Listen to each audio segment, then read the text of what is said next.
Le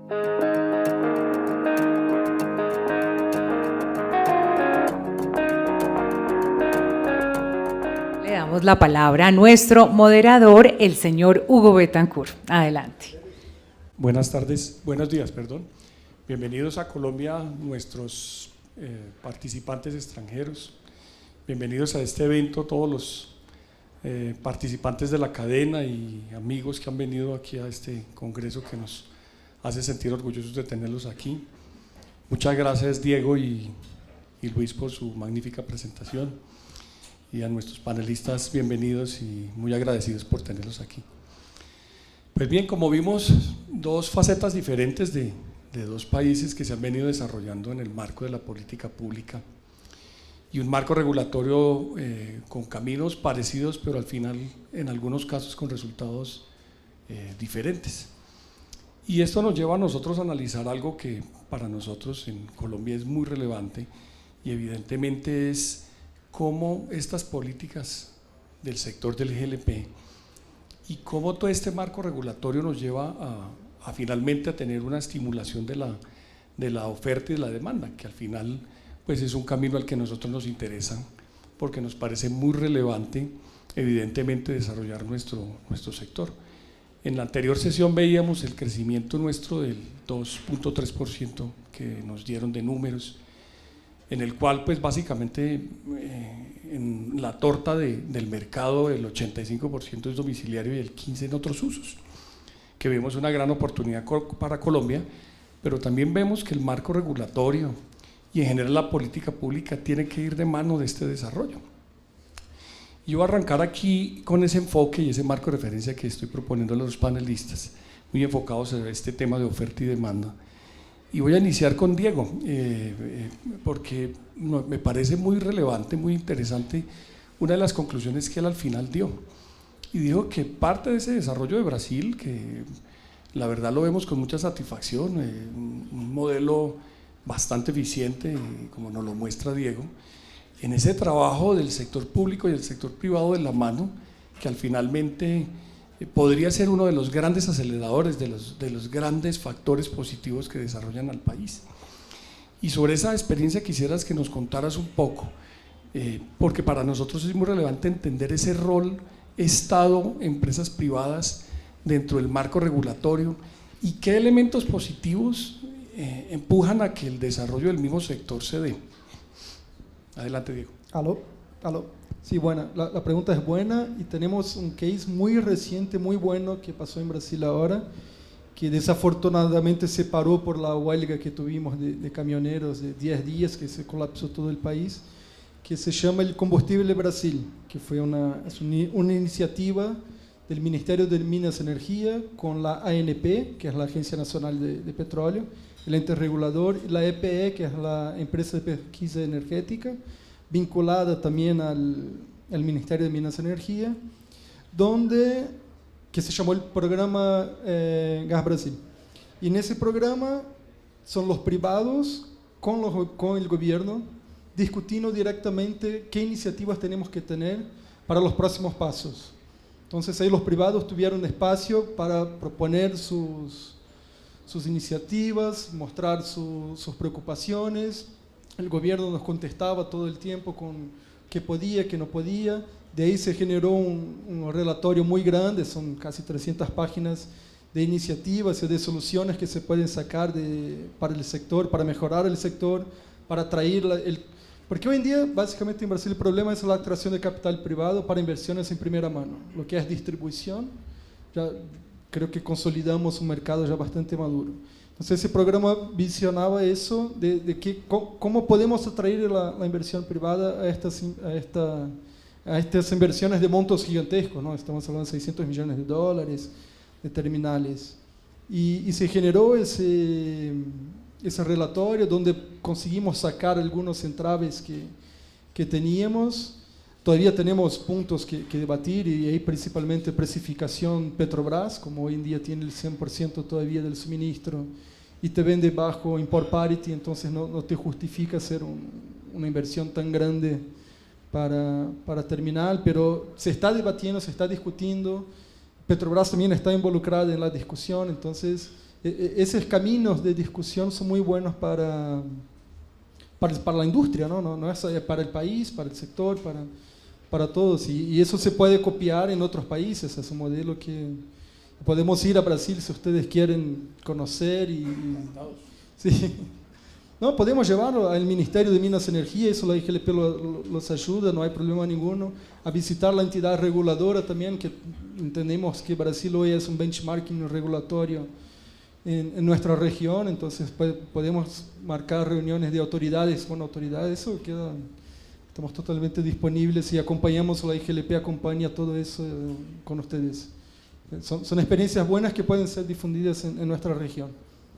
Bueno, pues eso nos lleva a pensar a nosotros también en un esfuerzo muy grande que hemos en los últimos tiempos hecho unos esfuerzos aquí en Colombia. En la anterior sesión hablaban pues de un puerto que al final fue una iniciativa privada en el que hoy inclusive se han establecido unos comités de oferta en donde participan aquí en Colombia varios agentes de la cadena privados y entes reguladores y los mayores productores, principalmente Ecopetrol, que es el mayor proveedor de Colombia, y otros privados que también por supuesto producen GLP. Pero eso también nos lleva a analizar y claro que agradecemos esa oferta, Diego. Y esta pregunta la voy a abrir con Luis, que inclusive quisiera compararla con el modelo brasilero, porque en este trasegar, que sabemos que al final tenemos que hacerlo de la mano entre el sector público y el sector privado, vemos que en México también ha tardado mucho tiempo en llevar a cabo muchas de las políticas. Luis lo comentaba que durante 70 años estuvo básicamente regulado casi que la totalidad de la canasta de precios en toda la cadena. Pero por el otro lado también hay una interferencia que a veces entre el regulador, y ahora como dices tú, hay regulador de regulador, empieza a generar también pues algunas dificultades que pueden llevar a hacer unos frenos que generen una mejor actividad en la proveeduría, en la oferta y la demanda del sector, para poderlo desarrollar. Desde tu punto de vista, ¿qué de esos frenos en un sector como estos tan dinámico deberíamos, Luis, nosotros en Colombia tratar de aprender para cometer los menos errores que pudiéramos hacerlo y que esos aspectos negativos pudiéramos convertirlos en cosas donde podamos llevar al sector en un mejor desarrollo? Gracias. Yo creo que ustedes aquí tienen una gran oportunidad en un mercado tan maduro y tan desarrollado como es el mexicano. Pues ustedes aquí tienen todavía una oportunidad de crecimiento muy importante, pero tengo entendido que ustedes tienen el gas natural subsidiado y de eso de alguna manera hace que sea una desventaja. No pueden ustedes competir contra un subsidio. Y ahí tal vez lo que habría que hablar precisamente con el gobierno es eso, que empiece a difundir el uso del gas LP precisamente por ser flexible, por ser incluso a nivel doméstico hasta más económico que el gas natural, sin subsidios. Y de esa manera que haya una competencia que sea pareja. Y también por el otro lado, que entiendo que aquí también hay una Comisión Reguladora de Energía, pues el evitar ese sobrecosto regulatorio que lo único que hace que es inhibir a que haya más competencia y que haya crecimiento. Sí, en ese mismo sentido, Luis, pues evidentemente algo parecido ha venido ocurriendo aquí. Sabemos que tenemos oportunidad y lo veíamos con los 10 kilos per cápita, que de alguna manera es un número bastante bajo en el país.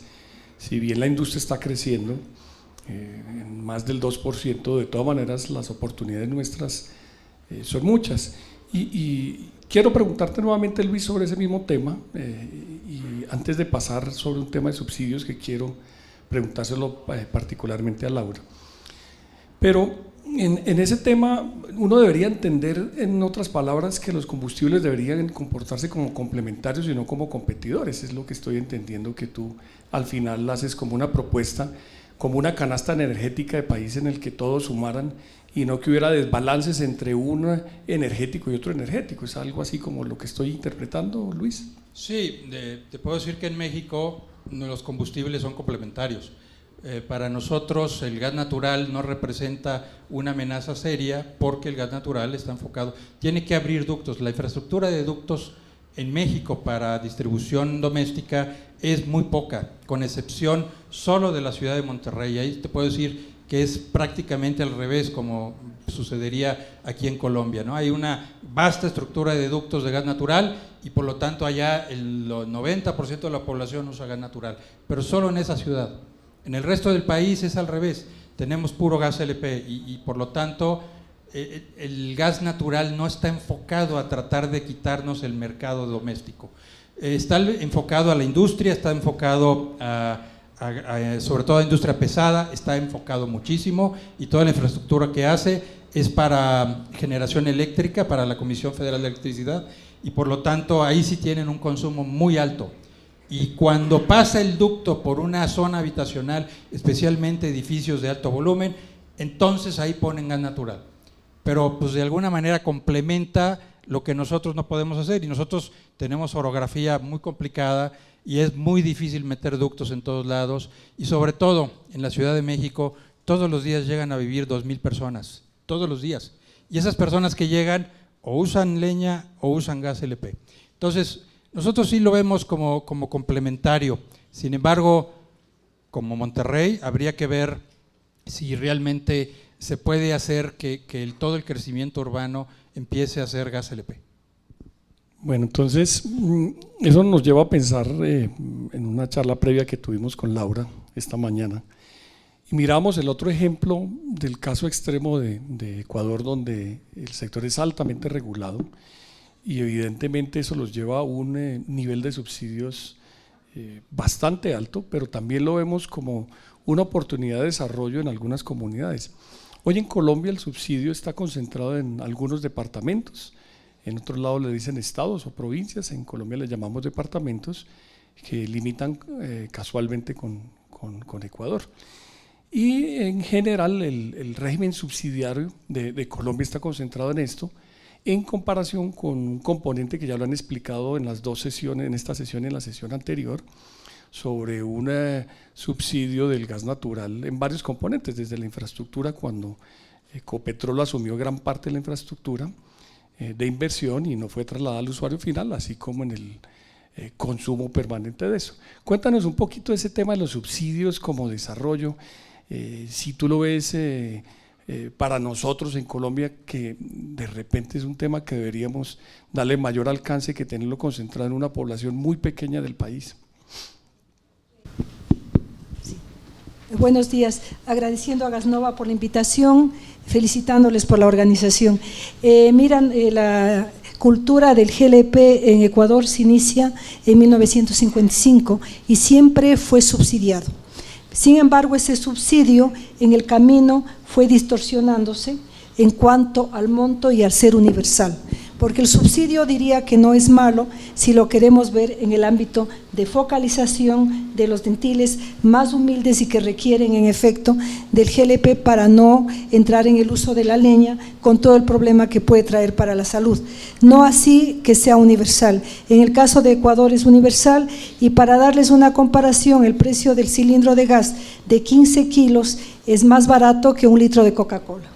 Con eso creo que hacemos la diferencia y es más fácil que entrar al comparativo de que es 1.60 el precio del cilindro de 15 kilos.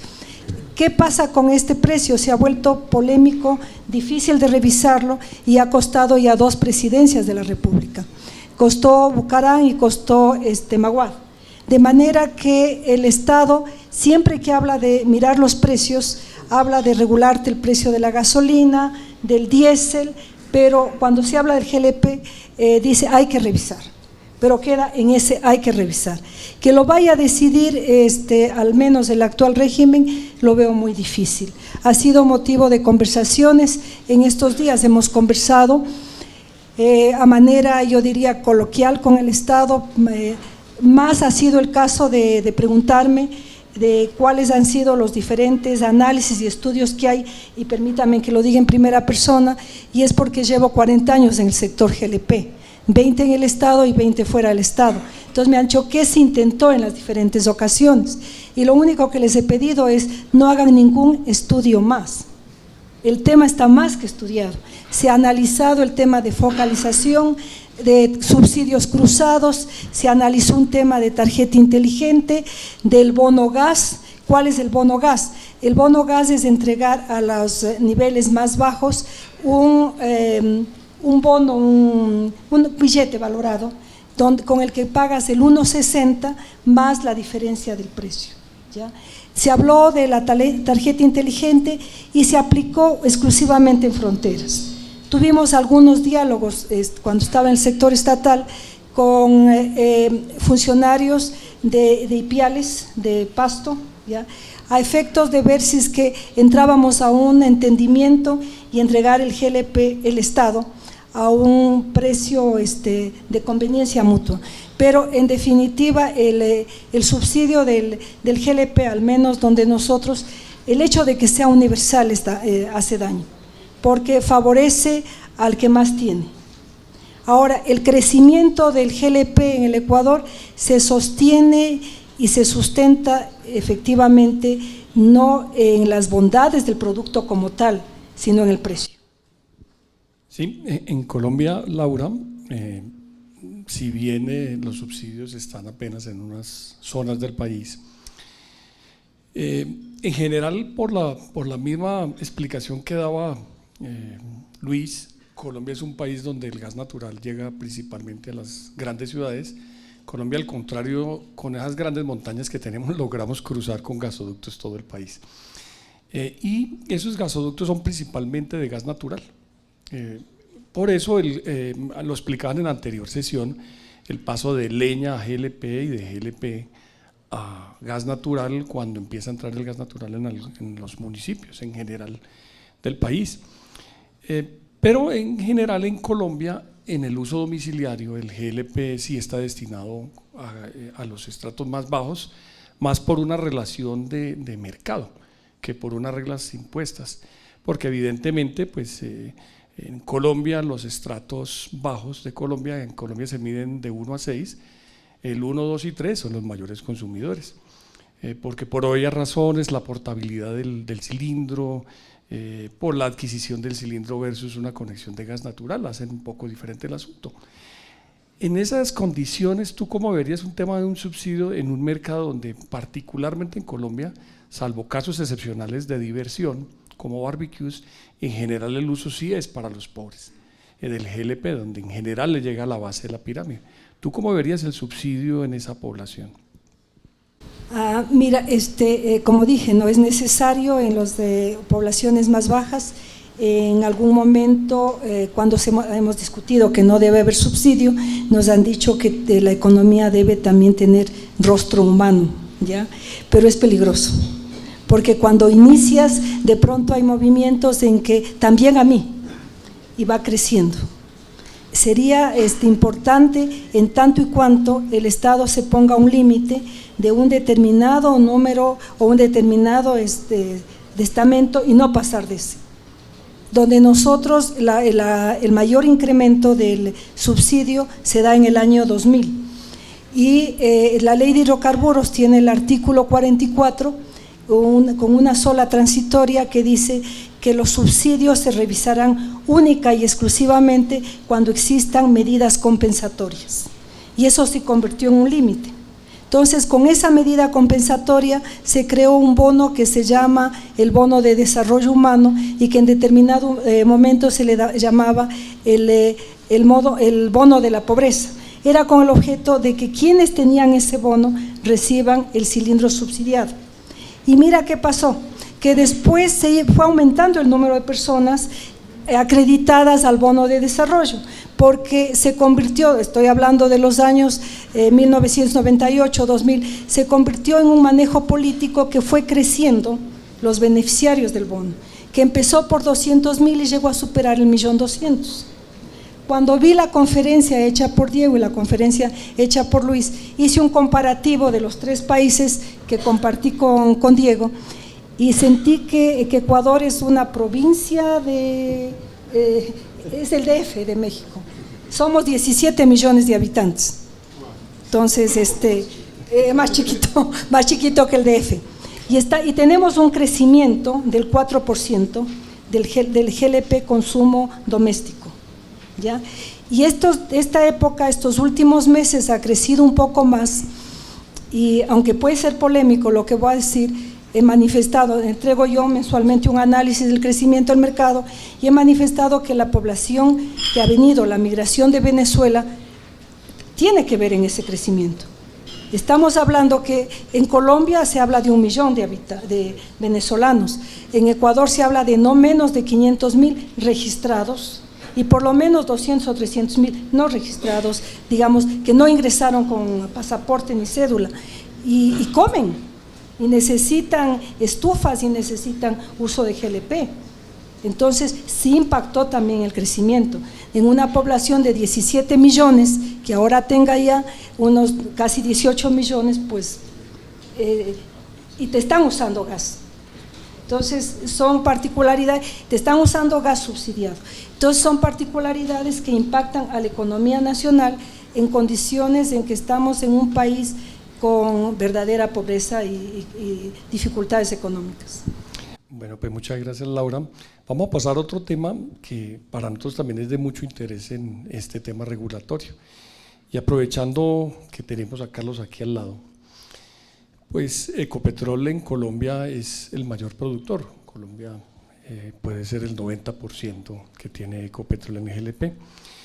Y en la anterior sesión también hablábamos cómo estimular la oferta. Porque evidentemente el mix entre el gas importado y el gas nacional, dependiendo del futuro, de cómo se desarrollan las fuentes de producción, ese mix podría llegar a cambiar. En este momento podemos estar diciendo que ya hay una mezcla encima del 10% de producto importado, que ya empieza a ser significativo, y empezamos a ver que evidentemente el costo del producto promedio en general de Colombia viene subiendo gracias a eso. Y para nosotros como sector nos parecería muy importante conocer alguna política, alguna medida que estimulara la posibilidad de que Ecopetrol tuviera una producción nacional. Evidentemente tener producción nacional es seguramente más eficiente que una producción importada para el consumo actual. Evidentemente con desarrollos futuros que ya hablaremos más adelante, tendremos que mirar que evidentemente el componente del gas importado es muy relevante. Entonces, cuéntanos un poco, Carlos, desde tu punto de vista, ¿cómo ves esas políticas acertadas que deberíamos tener? Hugo, muchas gracias, buenos días. Yo creo que Hugo, de pronto antes de mirar el caso puntual colombiano, me llama mucho la atención de las presentaciones de Diego y Luis algunas similitudes con el caso colombiano, sin perder de vista que es un mercado 10, 15 veces más grande que el mercado colombiano, pero es la conclusión de que la oferta nacional, digamos, en esos países no era suficiente para atender la totalidad de la demanda local. A Colombia le está pasando algo similar, ya lo decía Hugo hace un momento, desde finales del año pasado en Colombia tenemos que importar alrededor del 15% del GLP que se consume en el país, y a esto hemos llegado de alguna manera por los incentivos que hay. Ha habido un cambio en la manera como operan los incentivos de los agentes de nuestro mercado. En particular me refiero al caso de Ecopetrol. Ecopetrol, que sigue siendo una empresa de participación mayoritaria del Estado, un 88%, pues hoy tiene un mandato de sus accionistas de la misma ley, en el sentido de generar unas utilidades y de repartir esas utilidades entre sus accionistas, el mayor de los cuales es el gobierno nacional, y eso produce un cambio en la manera como se comporta. El régimen de regulación que tenemos hoy en día, cuando se plantea que el precio que se debe pagar a Ecopetrol por el gas propano, si bien está referido al mercado internacional, lo cual fue una muy grande ganancia en el caso mexicano, así lo reconocemos también en el caso de Ecopetrol, que esté referido a lo que sucede en el mercado internacional, se considera que el precio que se le debe pagar a Ecopetrol es el precio de paridad de exportación, en un mercado digamos que es un mercado netamente importador. ¿Qué ha visto Ecopetrol? La necesidad entonces de buscar mejores usos para las diferentes corrientes de sus refinerías. Entonces, hoy está incrementando la producción de gasolina, de diésel, de esos otros productos que le generan una mayor utilidad. hoy está buscando incluso el uso de algunas de esas corrientes para sustituir otros energéticos que emplea en otros segmentos de su negocio. ¿Cómo consideramos nosotros que esta situación se pudiera revertir desde el punto de vista de Ecopetrol?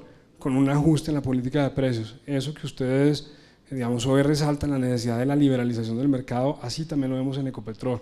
La necesidad de unos precios dentro de un mercado regulado que se asemejen más a un precio de paridad de importación. Pero no únicamente viendo a esto Ecopetrol como el abastecedor de este mercado, digamos, Ecopetrol no tiene la responsabilidad de abastecer el mercado doméstico. Lo que uno esperaría es que ese marco de la política pública y ese marco regulatorio generaran los incentivos suficientes para que terceros, importadores o productores nacionales distintos de Ecopetrol generen un mayor volumen de GLP en el mercado colombiano. Hoy efectivamente atendemos el 90% de la oferta, parte de ese mercado, alrededor del 5%, la tiene incluso un cliente de Ecopetrol que toma gas natural, lo seca y produce GLP a través de un contrato que se acaba en el año 2020. Luego incluso la participación de Ecopetrol tiende a incrementarse en el mercado nacional, de manera que de pronto recogiendo un poco los puntos, Hugo, pensando en cuál fuera esa política pública y ese enfoque de la regulación, lo que nosotros vemos es la imperativa necesidad de un cambio en la regulación de los precios e incluso de un ajuste en la manera como se comercializa el gas propano, un mercado que dé más libertad en las relaciones comerciales entre productores e importadores, por supuesto, con los comercializadores mayoristas, y un cambio en la forma como se determina el precio regulado para Ecopetrol. Hoy, por ejemplo, es muy difícil que llegue alguien a competir con un Ecopetrol que tiene que vender a un precio de paridad de exportación cuando ese agente incurre en todos los costos de tener que importar el producto. No tiene cómo competir. Es muy interesante la visión de Carlos. Pero eso nos lleva a mirar el tema en todo su contexto, como tú lo dices, y me lleva a preguntarle a Óscar, pues, temas que evidentemente los hemos estado discutiendo en esta mañana.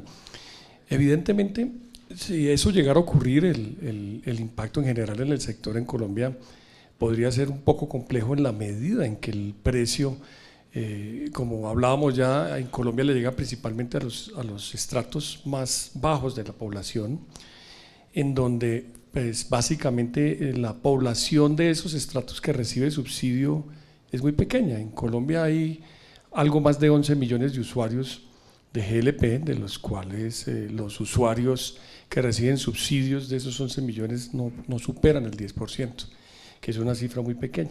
Eso al final encarecería, y tendríamos que mirarlo en un contexto en general global, porque ahí habría una asimetría nuevamente con el gas natural, porque evidentemente en ese momento el GLP podría ser definitivamente desplazado, y con algo que nos preocupa un poco más a nosotros, y es que normalmente cuando en alguna zona el GLP se desplaza, el GLP no se reemplaza por gas natural en zonas rurales, sino vuelven al uso de la leña, que es un tema que nos preocupa francamente en el tema de la política ambiental. Entonces, Óscar, quisiera, aprovechando tu amable visita de verdad, y agradecido mucho porque vengas, ¿cómo ves eso desde el tema del punto de vista de unas reglas en donde de alguna manera, como lo hemos manifestado o lo han manifestado los panelistas, ver un tema en general donde tuvieran unas reglas parecidas y complementarias los combustibles? Bueno, buenas tardes a todos. Muchas gracias al doctor Alejandro Martínez por invitarnos y a Gasnova por este congreso. Con Carlos estuvimos mirando las exposiciones de Diego y Luis, y pues vemos que tanto en Colombia como en Brasil, como en México, pues las estatales o las empresas son las que tienen casi toda la producción del GLP, caso Pemex en México, el caso de Petrobras en Brasil y el caso de Ecopetrol aquí en Colombia. La función de la comisión es, hemos trabajado, por eso salió la resolución 066 de 2007 en su momento, donde dimos una señal de precios, y ahí se aumentó la oferta. Ustedes lo tienen, desde el 2007 mandamos una señal de precios, que es el que dice el doctor Carlos Erazo, pues es el Bombenblue en Cartagena, y le hicimos un descuento y abrimos otras fuentes. El D y el C ha estado libre siempre, desde que los distribuidores y los comercializadores aquí en Colombia tienen el precio libre. Sacamos una resolución, la 001, y sacamos la de precio, sacamos la 023, todo lo hemos trabajado. Pero concentremos en el precio. Entonces, primero que nosotros es, Ecopetrol tiene el 90% de la producción. Nosotros toca que regularlo porque, como dice el doctor Hugo, pues va a los estratos más bajos y tenemos que tener algo de regulación cuando tiene todo el mercado. El otro 10% hay otros productores de GLP que no lo regulamos nosotros, son libres. El caso de lo que cuenta el doctor Erazo, que hay uno que compra el gas de ellos y lo vende por otro precio.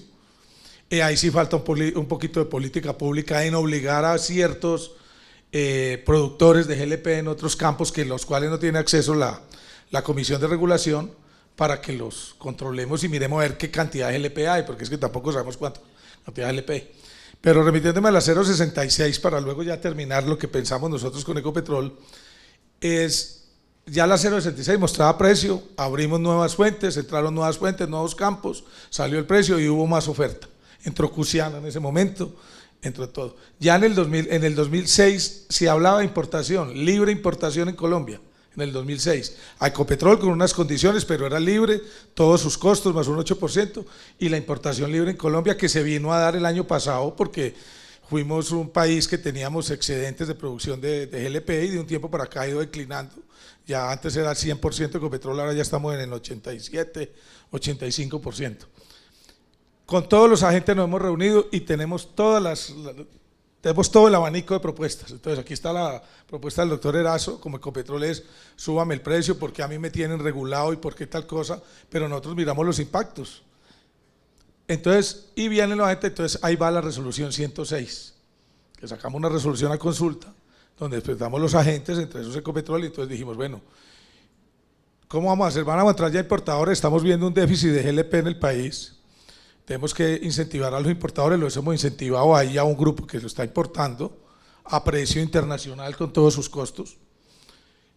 Hay otro grupo que creo que está construyendo el grupo privado que está construyendo otra infraestructura de importación. Entonces, pues yo creo que ya no vamos a depender tanto, que las importaciones antes eran de Ecopetrol, una cosa abierta, el precio está abierto. En esa 106 dijimos, entonces, bueno, pero al importador también hay que protegerlo, como dice Diego en la exposición de Petrobras. Oiga, estamos esperando un marco regulatorio para que los que van a importar acá tengan algo en el Brasil para que los cubran. Nosotros lo tenemos en la 106, poniéndole unas condiciones a Ecopetrol de cómo debe entregar, cómo debe proyectar sus entregas, cómo es la oferta, para que el importador sepa y no haga unos gastos que después no se van a ver retribuidos porque aparece producción de otro lado.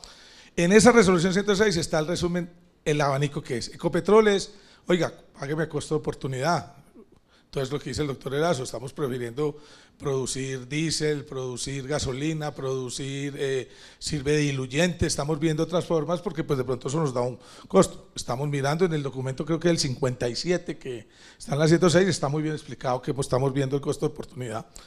Viene el otro agente y dice, no lo suba, ¿cómo lo va a subir, hermano? Pues que, pucha, ¿qué vamos a hacer si esto sube? Y hicimos los impactos, ahí están los impactos, sube total. Es decir, ponerlo a paridad de importación desde Cartagena o pues todo el país, los costos son altísimos. Otros dicen, hombre, súbale un poquito, mire a ver unas fuentes.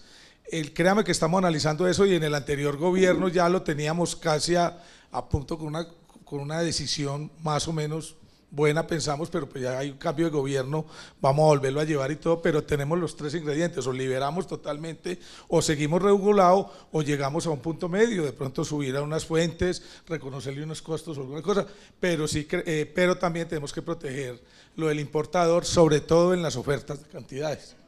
Entonces Ecopetrol también nos tiene que ayudar en, bueno, entonces yo ya voy a ofertar esto, ya sabemos a cuántos años, qué déficit hay, que vamos a importar, y el importador sabe que puede contar con un volumen y que si hay unos volúmenes que salen de un momento a otro de Ecopetrol por problemas técnicos, operativos de refinería, pues tendrá sus consecuencias, cosa que el importador no hace.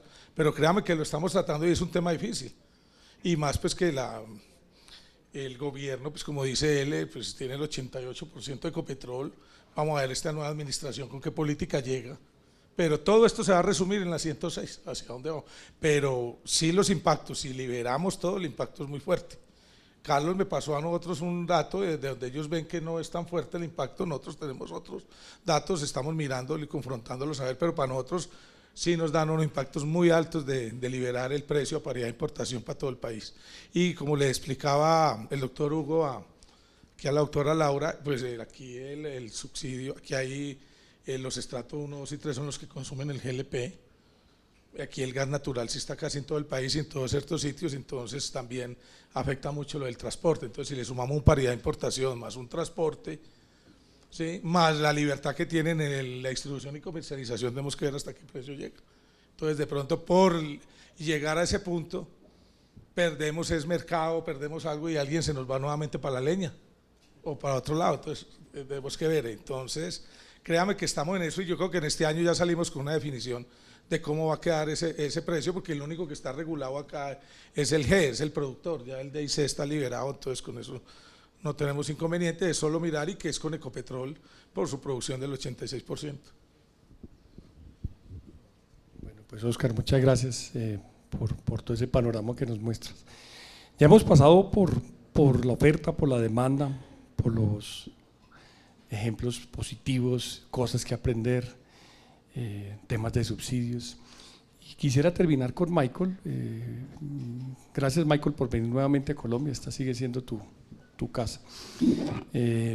Gracias. Y tú has pasado por muchos países. Yo creo que probablemente si alguien sabe de el GLP con prácticas en el mundo, eres tú.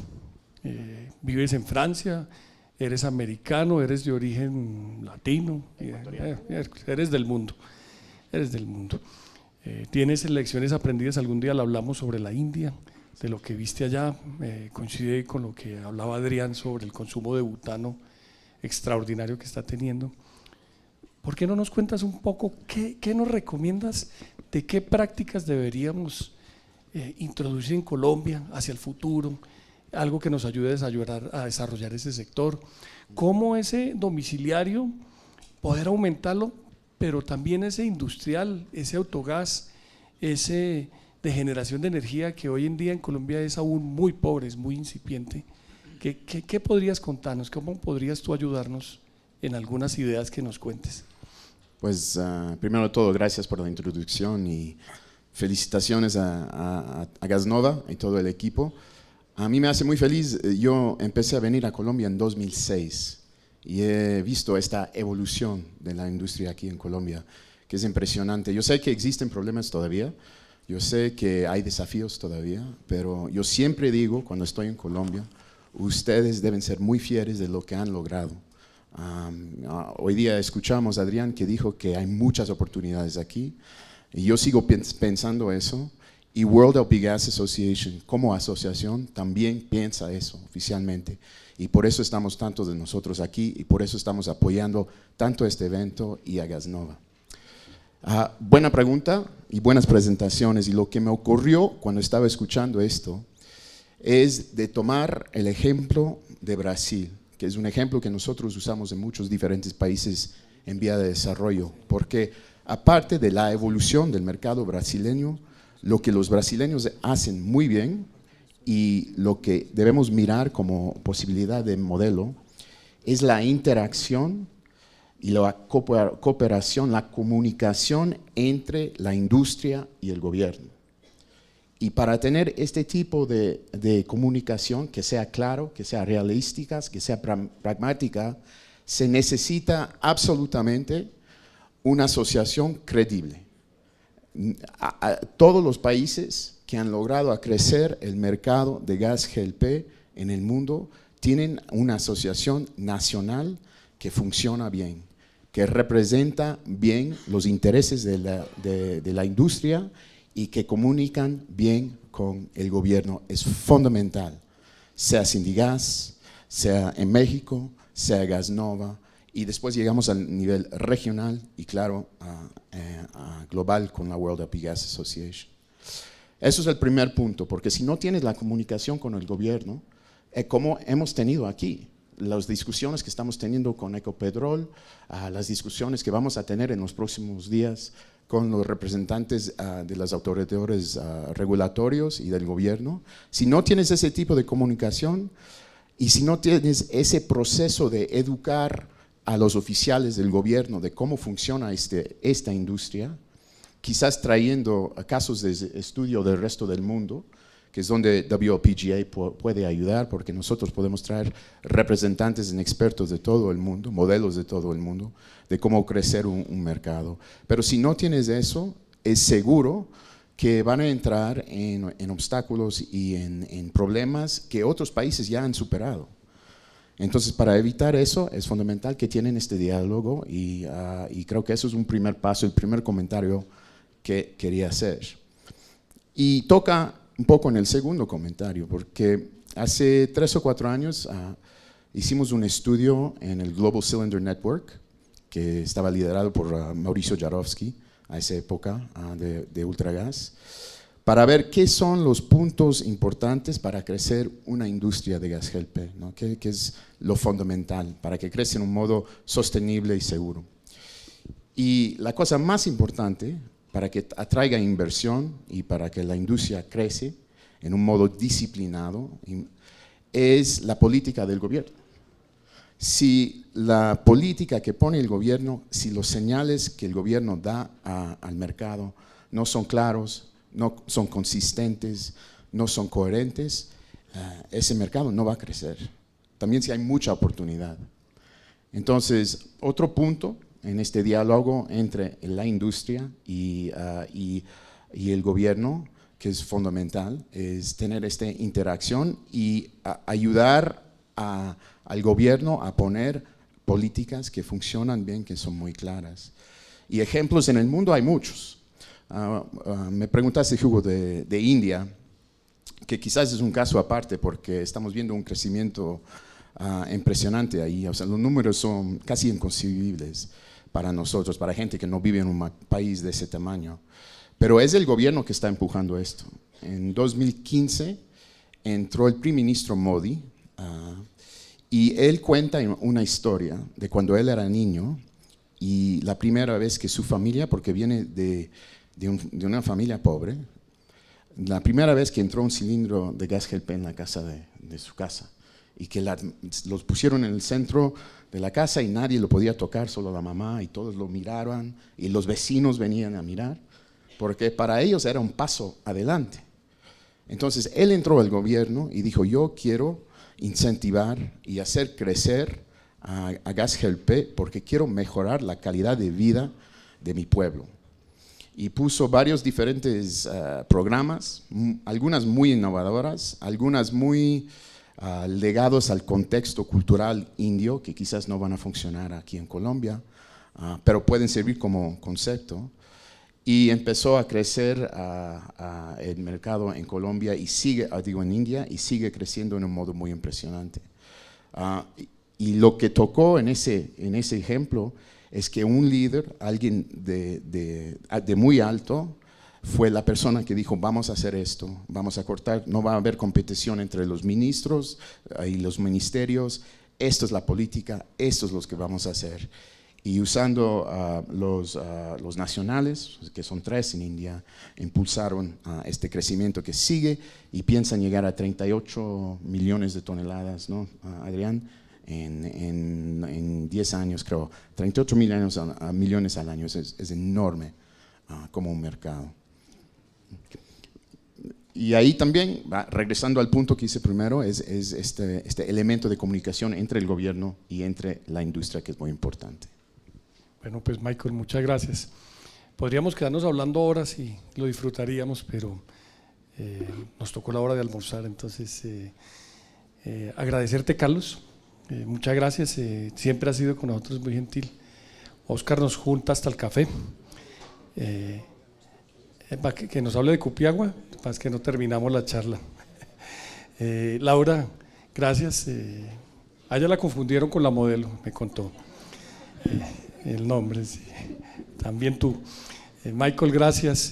Luis, extraordinaria la conversación contigo.